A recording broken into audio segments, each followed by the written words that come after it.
I'm shocked, blown away, honestly. Yeah, that never happens, does it? Not at all. No. Of course, if that were true, neither one of us would have jobs, would we? Well, I don't have a job.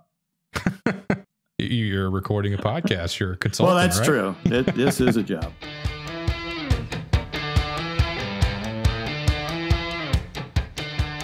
Well, Chuck, welcome back. You got us another opportunity to record a podcast here. Full disclosure for anybody listening or watching. This is the second attempt to record this podcast. The first attempt will be lost forever because of some technical difficulties. And that's a real tragedy because we had great stuff on that one, which I don't think we're going to be able to replicate today.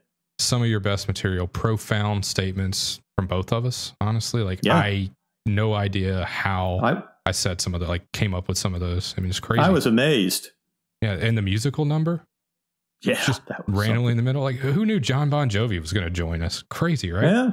You know, he's got a long history in labor relations. He does. He does. A good guy. Yeah. A lot of great insight. Yeah, oh well. These things happen. He's not available today. No. Couldn't get the travel time worked out on that one. So, but speaking of travel time, segues are weird, right? The Portal to Portal Act. That's what we're here to talk about today. Had a special request for us to record an episode on this, so I figured why not give it a shot? Let's talk about it. Let's go into a little bit of the history of it. We'll cover that. We'll kind of talk about when it's applicable, when it's not. Then we'll kind of say, okay, where does the Portal to Portal Act really interact with your CBA? We'll throw in some examples and experiences that we've had dealing with it. Obviously, with your career, I'm sure you've bumped into it a few times. And then we'll wrap it up and call it a day and see if we can catch a drink with John Bon Jovi before he heads out, right? Yeah, good idea.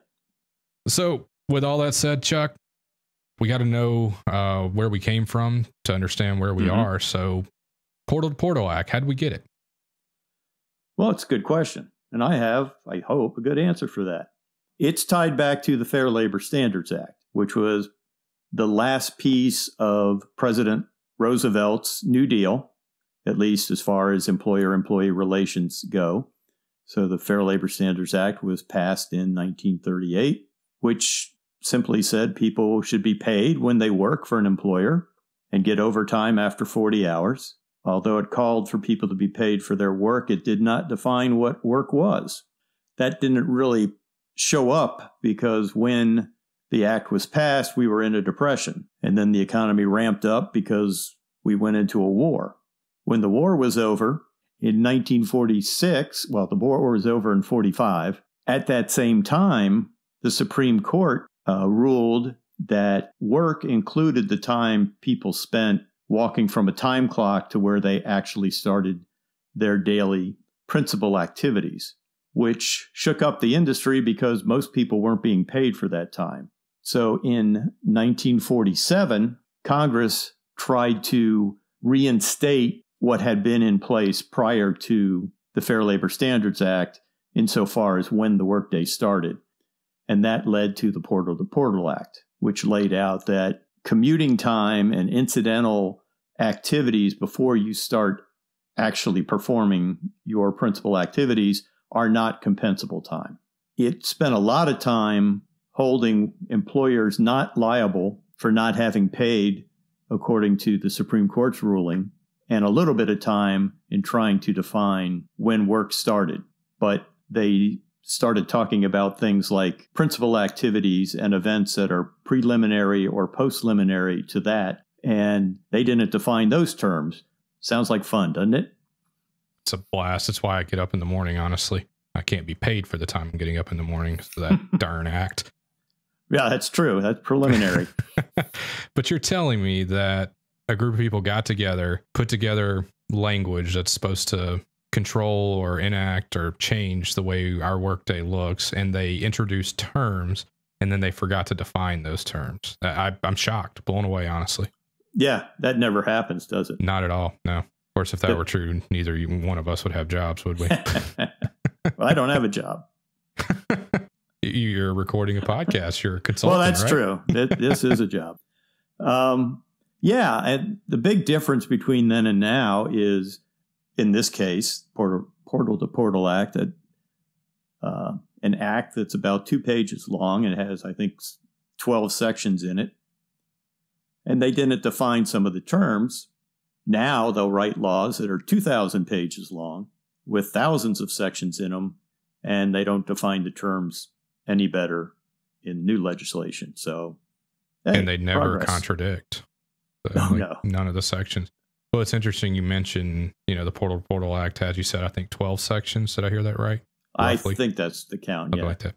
Somebody out there fact check us, tell us if we're right or wrong. It's really neither here nor there for this discussion, because most of what controls anything that we're going to talk about, or anywhere that you as a chapter manager or contractor would be involved, would be basically Section 4. If I'm not mistaken. That's kind of what defines the travel, or the commuting time to work, the preliminary, post-preliminary activity that you talked about. Gets a little bit into the discussion of what's the principal activity. So that all just happens to be in Section 4. And a game for those of you playing along at home, if you want to look up the definitions of this, I'll just go ahead, or the information on this, I'll go ahead and throw it out right now. It's ECFR 785.33. So if you look in the Electronic Code of Federal Regulations, that's where you can find all this information. This is all bundled into the regulations on the Fair Labor Standards Act, because the Portal to Portal Act amended the Fair Labor Standards Act. So it doesn't stand alone. You don't look it up by itself. It's part of FLSA. Well, Chuck, it's actually really great that you brought up the FLSA, and it's not like we've recorded this before and had this conversation, so we don't have any history to go off of here. But you talked about how the Portal to Portal Act doesn't stand on its own, and just another game for those of you guys playing along at home. Mark down how many times we say Portal to Portal Act, because I'd be curious. There's a special prize for whoever gets it right. So the Portal to Portal Act, there's another one. Can you talk a little bit about that relationship of how it goes hand in hand with the FLSA? Is there a point where the Portal to Portal Act is active and then the FLSA then picks up? I guess fill in the blanks there for me. Yeah, the purpose of the Portal to Portal Act was not to stand alone and not to change so much the Fair Labor Standards Act. It was to determine when the workday started. So Portal to Portal runs before the workday and it runs after the workday. During the workday, it's not considered at all. There, the Fair Labor Standards Act holds sway, and what you do and how you compensate people is based entirely on the terms of the Fair Labor Standards Act. Portal to Portal just tells you when the Fair Labor Standards Act starts. So it principally says driving, riding, walking to work is not compensable time. That's normal commute. And it says after your workday ends, the employer is no longer liable to pay you. Now, one thing, and we'll get into this a little more because it's important in the next part of our discussion, just because the Portal to Portal Act says certain time is not compensable, if your labor agreement says it's compensable, or if traditionally in an industry or for an employer in an industry it's compensable, then it is compensable. So Portal to Portal exempted all this work unless employers and employees had agreed that it was paid time. But in a nutshell, Portal to Portal before the day starts, FLSA during the day, Portal to Portal after they've completed the last of their principal activities. All right, Chuck. Well, that's not a bad idea. Playing off the Portal to Portal Act, and you were talking about, while the act may not say that something is compensable, past practice that might say that, or you brought up the contract. So tell me about some times or some examples that you can think of where the I'm going to say this so many times, I'm just going to stumble over the word, but here's another one for the books at home. Tell me about some times when tell me about some interactions between the Portal to Portal Act and the collective bargaining agreement. The collective bargaining agreement generally impacts only the Fair Labor Standards Act. It's all about time worked and what you get paid for it and that sort of thing. But where it can get into the CBA is, especially in a big city, where getting into the shop or getting to a job site takes a considerable amount of time. Some agreements provide for that. Now, remember, there is no hard and fast rule in the law about how long commuting time can take. What does it take where you live? What does it take with your company and your employees? What did everybody understand to be the situation when the person was hired and put to work? Those are all considerations. And the general rule is, if it's normal, it's not compensable. But you can make it compensable. So if you tell people, because traffic is horrendous, pay the guys an hour in the morning to drive in, that's fine. It's not required by the law, but it's now required by contract. And it could be in your main CBA, or it could be by contract or agreement between an employer and employees. Now, that only applies to that single employer in that case, not to everybody. It is now hours worked. And you have to remember, if you make it hours worked, it is hours worked. It's the same as an installation hour, and you have to count those hours towards overtime. I guess this is as good a time as any to throw in our normal disclaimer, too, that we're talking about the federal law here. If certain states have passed their own laws concerning some of these things, they start the clock at different times depending on what the individual is doing. And so you really need to understand what your state law is, because states can make more time compensable. They can't make it take away any time that's covered by the FLSA, but they can add more time. So just make sure, California, that you're really looking at the law and what you're required to do. Yeah, that's a very good statement to make, and that's for any topic that we cover. For the benefit of all of our audience, we try to stay at the very high level, at the federal level. Obviously, every state can potentially have something different, and maybe the only time we'll get into a particular state, California, that happens to have, something particularly egregious, at least in our eyes, is when it's caused a legitimate problem, or when it's in direct conflict to something we've said, where nationally it's this way, but California happens to do it the other way. And sorry, California, we're not really picking on you, but we kind of are. You guys have some very interesting labor law. Yeah, and they got a lot of interesting laws that are put into other laws that you'd never expect to affect us, but that's another topic.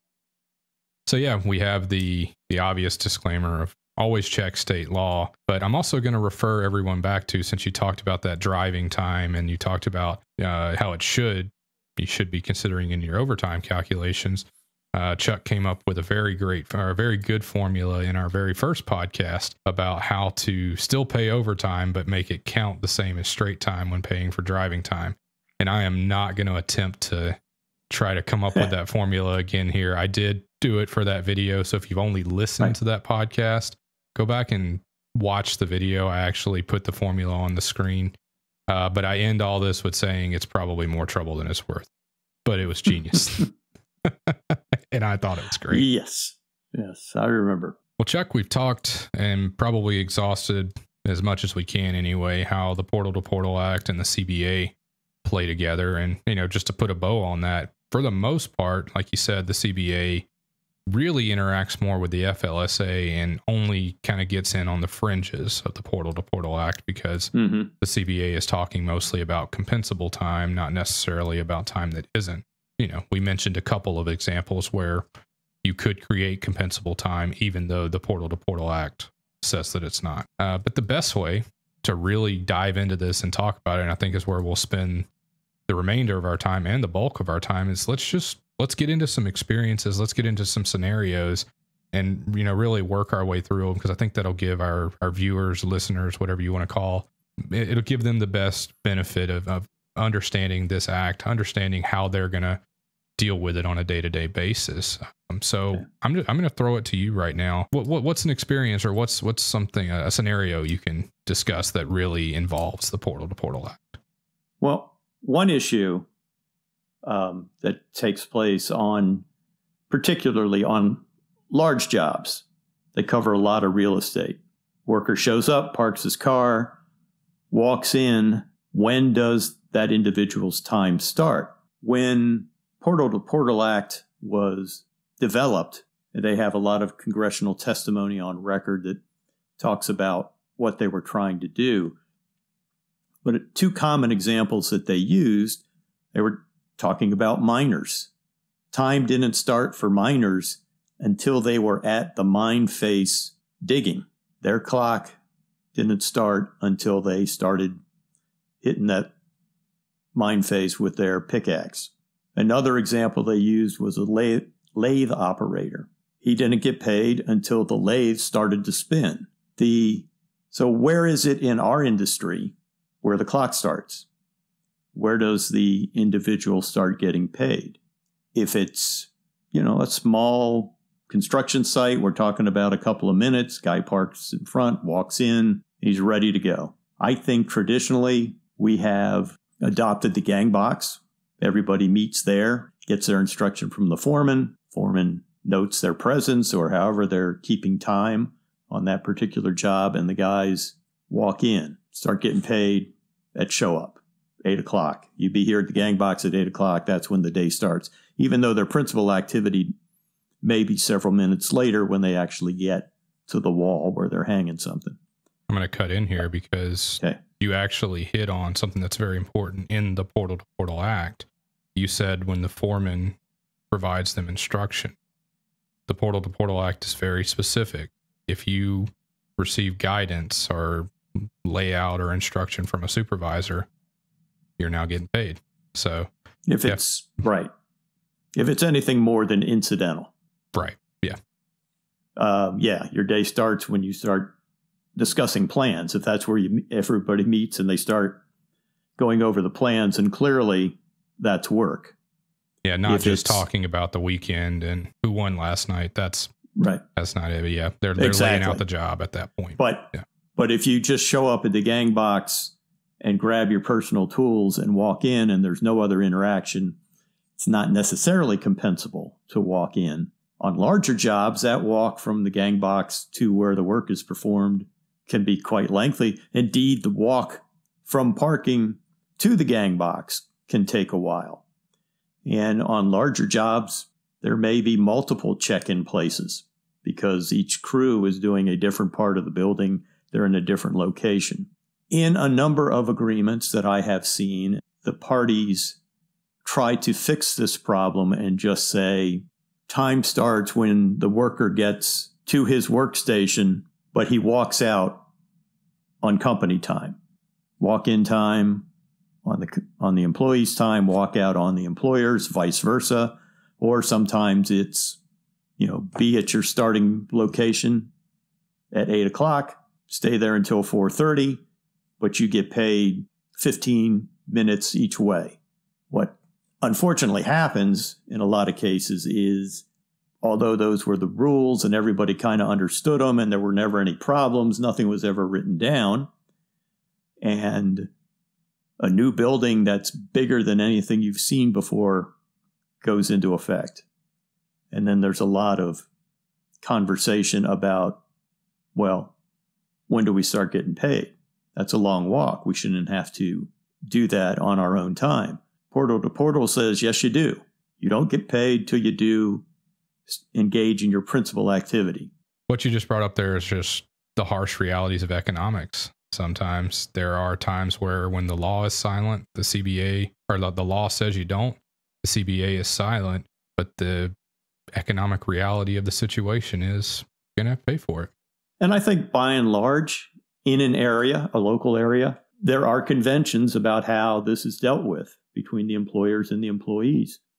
And it works fine most of the time.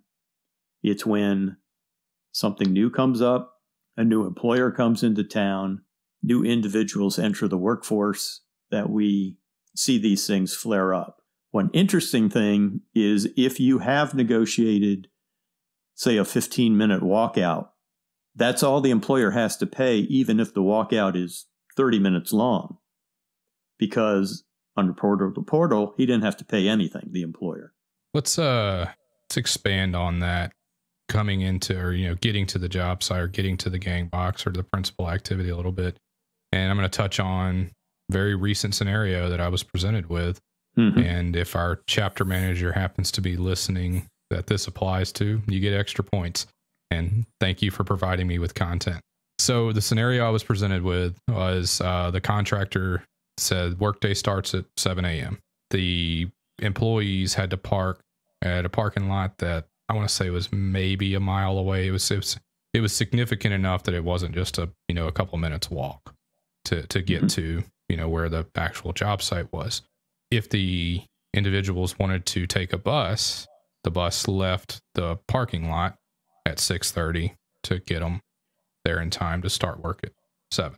So the question was presented to me was, well, when the employees get on that bus, is that 30 minutes, potentially if they're riding that bus, compensable? So in true labor relations fashion, I answered their question with some questions. First off, I wanted to ask, is that the only way? Is that the only way these employees can access the job is via this bus, or do they have the option of walking? Do they have to be there at 6:30? Because then that's when it starts to get a little gray. Is there a supervisor on this bus that's do they start really like laying out the day, or are they free to do their own thing? Sleep, read a book, listen to a Labor Thoughts podcast, whatever it is that they want to do till they get to work. Also, are they, I think I maybe mentioned this, but is the employer saying you have to take this bus, you have to be here at 6:30, or is the employer saying, look, you got a bus if you want to take it. I understand a mile's a long way to walk. You can take the bus if you want to, or you can walk, but you got to be there at 7. So I asked all these questions. I'll pause for a second to let you take this all in. Let that sink in. Yeah, let it sink in. I could see the gears turning in your head. Before we answer it, you obviously were in this position for many, many years. What else would you have asked? I'm not even sure I touched on all the questions. I'm much better typing than I am speaking. But do you think I didn't ask something that you should have, or that I should have? The only thing, again, would be, what has this employer done in the past? What is ordinary for that area? When you're looking at a portal-to-portal issue, the law is fairly clear that the inquiry is not what is the industry practice, but what has the employee or the employer done in this situation. There's some consideration of the type of industry that you're in, but no employer is bound by what others are doing. You'll actually be proud of me when you said that, and the chapter manager and the regional director can attest to, I did ask that question, and I think I actually worded it something like, has the employer paid this before? As in either a similar project, or is it a typical practice for the employer to pay for this time? What ultimately wound up happening is the employer clarified to the chapter manager, and also made sure it was clear to the employees that the bus or van, whatever it was purely a convenience. If that's how they wanted to get to the job site, it's going to be there at 6:30. It's also going to make one more loop back through at whatever other time it was going to be. But if you want to walk to the job, you walk to the job. Workday starts at 7. Be here at 7, ready to go.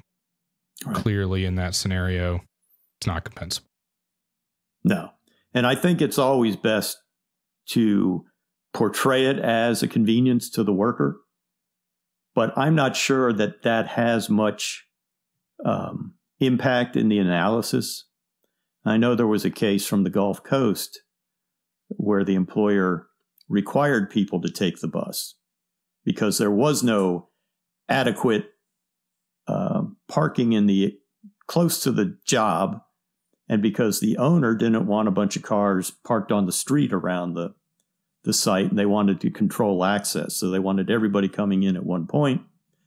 They told the employers, bring your people in by bus. So the employers told their people, you got to get on the bus and we'll bring you in. But because, as you implied in your questioning, they were free to sleep, read the paper, talk on the phone, do whatever they want, the court decided that was commuting time. That definition has been pretty broad in both the law and the courts. And there, you got to get to work. It doesn't really matter how you get there if you're not working. You were not hired to ride a bus. You were hired, in our case, to do electrical work. Well, how about in true labor relations fashion, though? We talk about the exception. The exception, the time when you have to pay the electrician for, let's say, flying on an airplane. Okay. Because if my understanding of the act is correct and I'm wrong, I have been wrong before, so let's see if I'm wrong now. Say we have an electrician whose typical work week, Monday through Friday, let's say they work 8 a.m. to, let's say, 9 to 5, 8 to whatever their normal 8-hour work day is. And they're told they live in Washington, D.C., and we need you to go over to San Francisco and run a job for 2 weeks. Need you there Monday afternoon, Tuesday, something like that. Let's say the electrician hops on a plane. While they're flying, they happen to cross over into their workday. My understanding of the act is just because they're not, even though they're not doing electrical work, they're now during their normal work week and work day, that becomes compensable time. Wrong or right? That's true. No, that's true. And in fact, if they flew on Monday to get there, or on Sunday to get there Monday morning, even though they don't normally work on Sundays, the time between 8 and 4:30 or 9 to 5 would still be their work day for that Sunday. So if they flew during those hours, they get paid. They're traveling at the convenience of the employer. For the employer's benefit. Mm-hmm. And that's always key. Travel for the benefit of the employer during your normal working hours is compensable time, regardless of the day of the week that you do it. Whether that travel is, as our language in our CBA says, from shop to job, job to job, job to shop, or from Washington, D.C. to San Francisco, if you're traveling for the employer. Right. It'd be compensable time. It is integral to your job. I want to touch on some scenarios when time that would normally not be compensable but could turn into compensable time. It was a scenario that was presented to me by one of our field reps, and extra points if that field rep happens to be listening. The individuals would show up at the shop, say they were supposed to depart the shop, at 8 a.m. But they get there, 7:20, 7:30, get coffee or whatever, but they start loading up the truck at that time. Or even say one individual starts loading up the truck. That individual that's loading up the truck for the day's work, his day just started. Whenever he's putting materials in, because he's doing, whether you call it principal or whether you call it an activity that's integral to the principal activity, that individual is loading up there. Now, in the example that I was given, the way they got around it is they made sure that the individuals got back to the shop at the end of the day in enough time to load the trucks for the next day, so that they were just paid through the end of the day. And then when they got there the next morning, the truck was ready to go. I know that there are obviously plenty of other workarounds. You designate that one individual to load the truck. Just because John's loading the truck doesn't mean the other 5 that are sitting around watching are now going to be or on compensable time. They don't get paid. Right. They can go over to McDonald's for all we're concerned and get breakfast. They're free. Again, get into, does the employer control their time right then? And I know we were talking a little bit about California, but it is applicable to federal law to an extent too. And the employer has no control over their time at that point. So just an interesting scenario. I'm sure there's plenty of other ones out there, and I'm sure anybody listening's probably run into one similar to that. And that's what you have to be careful of. Well, one of the questions that come up with company trucks is parking is bad at the work site. The contractor says, hey, tell you what, whoever wants to do this, show up early at the office, and one of the guys who has a truck can take you over to the job site. And this is like the bus. Do the guys who show up early and get on the company truck, do they get paid for their time? And the answer to that is, like the bus, probably not, because they'd have to drive there anyway. this is a convenience. They don't have to pay for parking. They don't have to worry about their car. It's safely at the employer's shop. So no. Does the fact that there's a guy driving them, does the driver get paid? Again, probably not, because this is just a convenience. Now, if the employer demands that the driver of the truck be there at 7:45 so that he can take people to the job site, then probably he gets paid. If you're allowing a driver, a guy who has a truck, to take other people, you have insurance considerations that outstrip what you were thinking before. That's an interesting tidbit. And while it's not, applicable to our topic, we've never really stayed on topic anyway. Right. It's not a principal activity, but. No, but it could be maybe integral. But that's a good note for employers that happen to be listening. You need to be aware, if you weren't, even if, let's say you have an electrician that's using your truck and they drive it home, and that's, they take it home. They get into an accident and they're not on working time. That does not leave you harmless. The company, right. The company could still be in trouble. Right. But I want to back up because I want to challenge you here. And I think I'm pretty sure I know the answer to this, but I know that there's going to be people screaming about this. You just said the individuals can show up at the employer's shop because parking is terrible at the job site. They all load up in the company vehicle and they go to the job. And that time's most likely not compensable. But Chuck, our CBA says shop to job is compensable time. What gives? Well, and that's a good question, which I haven't ever seen played out.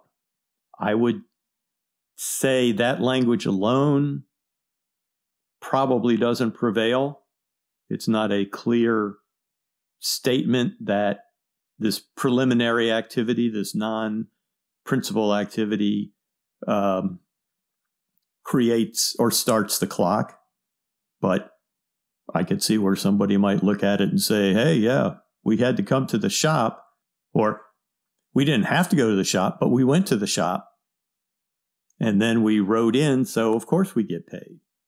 Well, I think you're touching on what could be, as the Supreme Court called it, the bright line or the dividing line.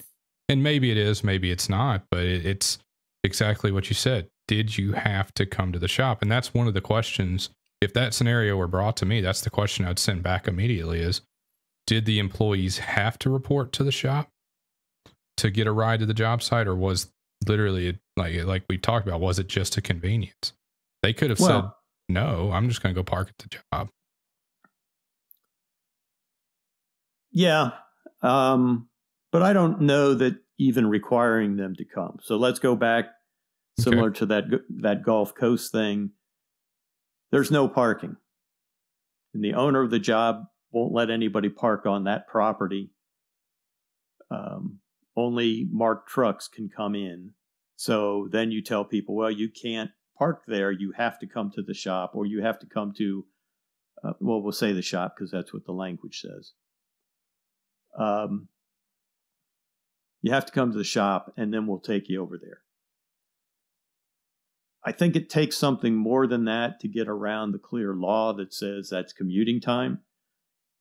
That terminology comes from codifying what the Portal to Portal Act and the Fair Labor Standards Act was about, that once your day starts, and this is where we get into the continuous workday, once your day starts at the shop, any travel you do after that is compensable time. Because if you go to the shop and start work, like starting to load the truck, and then you drive 10, 30, 60 minutes to get to the job, some employers would have said, well, that's commuting time now. You're just commuting. So we'll pay you for the 10 minutes you loaded the truck, but we're not going to pay you for the hour to get to the job site with the truck you loaded. And the law says, no, you have to pay for that time spent from the start of your workday, from your first principal activity until the end of the workday, at the end of your last principal activity, is all work. It's all compensable time, even if you're just standing around waiting for material to show up, except for breaks of at least 20 minutes or longer where you're completely relieved of any obligation. Those breaks, lunch, you don't have to pay for. I think that language got into the agreements to codify that. I don't think that the authors of any particular agreement meant that if you come to the shop to hitch a ride, you're going to get paid for that time. I don't know that. I don't know what the understandings were when they wrote it. I don't know what the practice was or has been. I think it's a hard case to win for the person who is making the claim that I went to the shop to get a free ride to the office, so you should pay me. But we don't know. Courts can be funny. What you guys just heard, that exchange, that back and forth, number one, is not scripted. I know we might sound like professionals, and when we garner, John Bon Jovi dropping in, of course. But that's actually the reason why we started this podcast. Chuck and I had these discussions all the time, where we'd have this scenario come up and we just go back and forth. And well, what about this? Well, did you think about this? Well, the language says it. And we would just, sometimes we'd spend a pretty good chunk of time breaking apart an agreement, analyzing the language, analyzing the scenario. And that's what led to these, is those types of conversations, and just getting these recorded, getting these out there for everyone to listen to, because it sparks good discussion, and the podcast has done that. It's given us a lot of good feedback and a lot of good discussion, and, obviously keep that going, or coming, I should say. But yeah, you guys legitimately just heard not only, I guess, how the sausage is made, because when an issue is sent up to labor relations, it's not like we have this magical book that we open that gives us all the answers. We kick things back and forth. We dissect it. We ask all these questions and challenge each other, and, really dive into it. And unfortunately, sometimes the answer we come to is maybe. Let's find out. Right. Or we convince ourselves of an answer and then present it to the person who asked the question, who then sends us a piece of paper that's signed by the chapter in a local union that says exactly the opposite. So I hate it when that happens. I always did. If you got a signed piece of paper, that's what controls, unless it violates the law. And in this case, Portal to Portal says you don't have to pay this unless you've agreed to it. So if you agree to it, you can pay them 24 hours a day. Well, Chuck, that's, a lot of examples, a lot of experiences. Obviously, there are a lot more out there. I would actually love to hear from our listeners if you have something that we didn't cover, or you have a unique experience that doesn't fit into maybe one of these molds or some of these examples that we've said. Let me know about it. I'd love to have the conversation and the discussion with you, because you just saw this is how we work our way through things. We ask questions. What if this? What about that? Have you considered this? So yeah, love to hear what you guys have to say. But all good things must come to an end. And Chuck, we do have to wrap for today. Sure.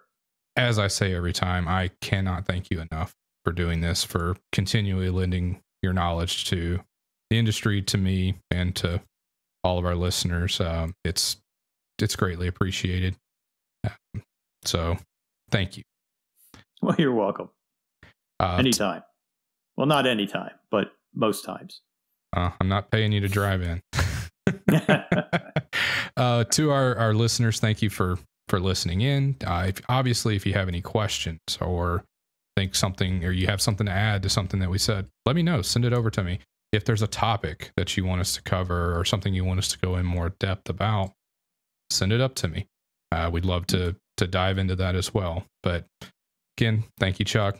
Listeners, thank you for tuning in, and we look forward to seeing you guys on the next one. Have a good day.